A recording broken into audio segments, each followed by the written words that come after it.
Hello everyone, আসসালামু আলাইকুম। কি খবর সবাই? সবাই কেমন আছেন? আশা করি সবাই অনেক অনেক ভালো আছেন। ভিডিওর ইন্ট্রো দেখে হয়তো বুঝতে পেরেছেন আজকে কি বানাচ্ছি। আজকে পিঠা বানাবো আর ছোট ছোট একটা মিনি ব্লগও শেয়ার করব। তো পিঠা বানানোর জন্য এখানে আমি 1 কাপ ময়দার সাথে 1.5 কাপ প্রথমে চালের গুঁড়ো নিয়েছি। পরে অবশ্য চালের গুঁড়ো আবার হাফ কাপ লেগেছে, তো বলতে পারেন 2 কাপ চালের গুঁড়ো লেগেছে। আর স্বাদ মতো লবণ দিয়েছি এবং নর্মাল পানি দিয়ে আমি প্রথমে এভাবে মেখে নিব। আমার বাহিরে একটু যাওয়ার প্রয়োজন ছিল, টুকটাক কিছু কেনাকাটা ছিল, তাই বের হয়ে গিয়েছি। আমাদের এলাকায় B&M, Asda, Aldi, Farm Food, Lidl এবং টেস্কো সব কিছু মোটামুটি কাছে। একসাথে যখন অনেক কিছু এক জায়গা থেকে কিনতে ইচ্ছা করে তখন সেটা আজদাই সবচেয়ে সেরা। আজদার বেশ কিছু জিনিস আমার খুবই ভালো লাগে, এজন্য এখানে আসা হয় বারবার। যারা লাইলা বাসমতি খান তারা এখন চাইলে কিনে নিতে পারেন, এটা অফারে দিয়েছে। মোটামুটি এখানে সব কিছুই পাওয়া যায়। আমি এখানে আসি মূলত এই লাল পেঁয়াজটার জন্য। পেঁয়াজটা অনেক ভালো, বাংলাদেশের মতো। এর সাথে সাদা সাদা পেঁয়াজও পাওয়া যায়, ছোট টাইপের। সচরাচর এখানে তো বড় পেঁয়াজটাই পাওয়া যায়, বাট একমাত্র আজদাই আমি দেখি বাংলাদেশের মতো ছোট ছোট এই পেঁয়াজগুলো পাওয়া যায়। এই সসগুলো আমি আর কি ট্রাই করতে চাচ্ছিলাম, বাট দেখলাম এটা হালাল না।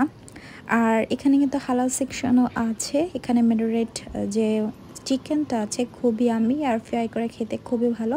আপনারা চাইলে দেখতে পারেন, হালাল সেকশনে ওটা পেয়ে যাবেন। একটু আগে যেটা দেখছেন, আমি ওই ব্র্যান্ডের ইয়োগটটা খেতে পছন্দ করি এবং সব কিছুতে ইউজ করতেও ভালোবাসি। বেকারি সেকশনের পাশে এই যে সেকশনটা আছে, এখান থেকে প্রয়োজনীয় চিপস, চানাচুর এবং হাবিজাবি অনেক কিছুই কেনা হয়। তাছাড়া এখানে পাশেই মশলার সেকশন আছে। সো আজকে আমার মশলা কেনার দরকার নাই, তো ওখানে আর যাওয়া হয় নাই। এই পটগুলো দেখছিলাম, মাশাআল্লাহ অনেক কিউট। ক্রিসমাস উপলক্ষে হয়তো এসেছে এবং ভিতরে অনেক জায়গা ছিল, আমার কাছে বেশ ভালো লেগেছে। আর এখানে আসলে এই সেকশনটা না আসলেই নয়, প্রত্যেক দিনই আসি দেখি। এদের এখানে 3টার একটা বাটি সেট সেল হয়। আমি প্রত্যেক দিনই আসি আর চেক করি যে আছে কি না, বাট পাই না। এই ছোট্ট এই ফ্রাই প্যানটার প্রাইস 10 পাউন্ড। কথায় আছে ছোট জিনিসের ঝাঁজ বেশি।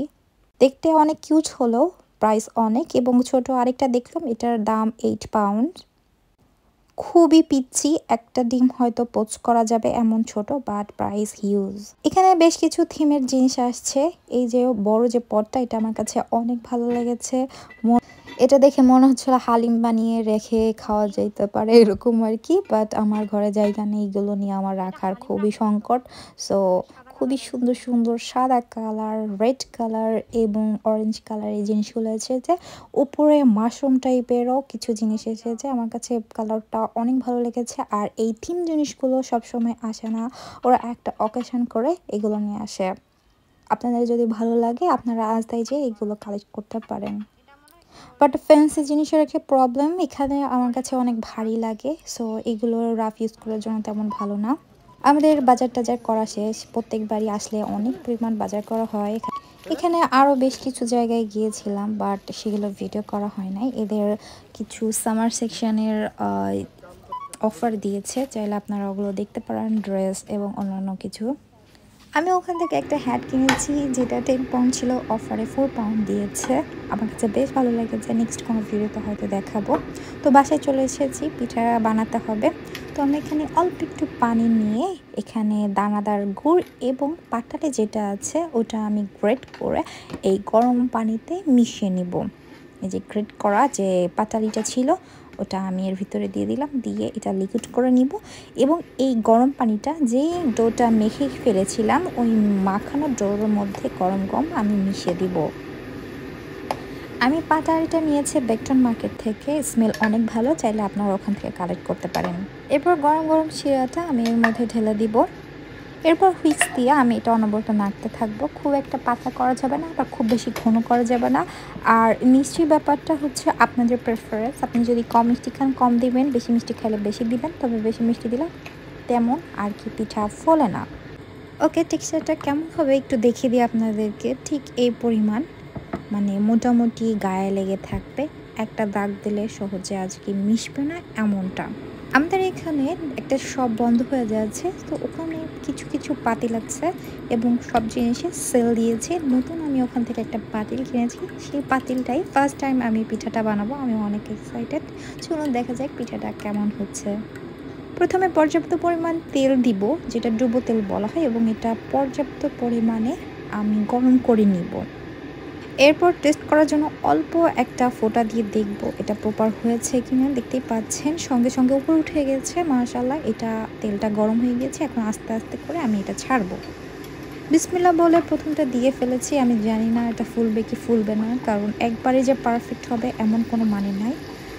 আল্লাহ আল্লাহ করছিলাম যেন একবারে হয়ে যায়। লেটস সি, আপনারাও দেখেন পিঠাটা ফলে কিনা। আচ্ছা, প্রথম দিকে ফুললো না তো, অপর পাট কিন্তু ঠিকই ভালো হয়েছে।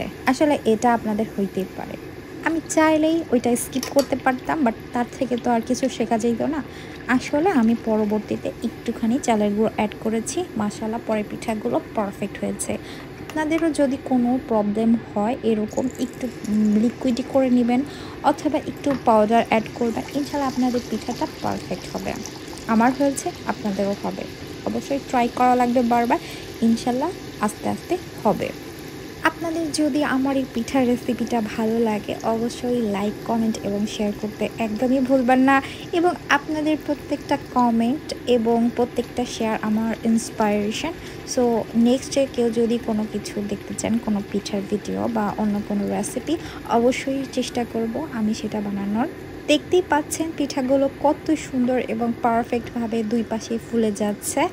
আমার পিঠা কিন্তু ফার্স্টেই ভালো হয়নি, বা আমি প্রথম থেকেই দেখাচ্ছি না যে ফার্স্টেই আমার ভালো আছে।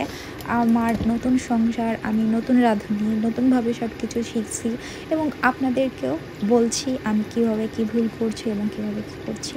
সো আশা করি আপনারাও এখান থেকে কিছু না কিছু শিখতে পারবেন, আমারও এটা শেখা হবে। কে কে এই পিঠা খেতে পছন্দ করেন চাইলে আমার কমেন্টে কমেন্ট করে যেতে পারেন। যদি ভিডিওটা ভালো লাগে তাও বলে যেতে পারেন, আমি খুবই খুশি হব। এই পিঠা নিয়ে কয়েকটা কথা না বললেই নয়। এই পিঠাটা গরম গরম খেতে একরকম এবং ঠান্ডা হয়ে গেলে আরেক রকম। আমার হাজব্যান্ড এই পিঠাটা গরম খেতে যেমন ভালোবাসে, পরদিন বাসি পিঠা অর্থাৎ ঠান্ডা যে পিঠাটা ওইটা খেতে অনেক ভালোবাসে। এই জন্য যখনই আমি বানাই একটু বেশি করে বানাই, যাতে পরদিন পর্যন্ত যায় এটা। আপনারা চাইলে ট্রাই করে দেখতে পারেন। আরেকটা কথা, আমার শ্বশুর এই পিঠাটা গুড় দিয়ে ডুবিয়ে ডুবিয়ে খেতে ভালোবাসে। আপনাদের কার কাছে কীভাবে এই পিঠাটা খেতে ভালো লাগে অবশ্যই জানাবেন। ভালো থাকবে সবাই, আল্লাহ হাফেজ।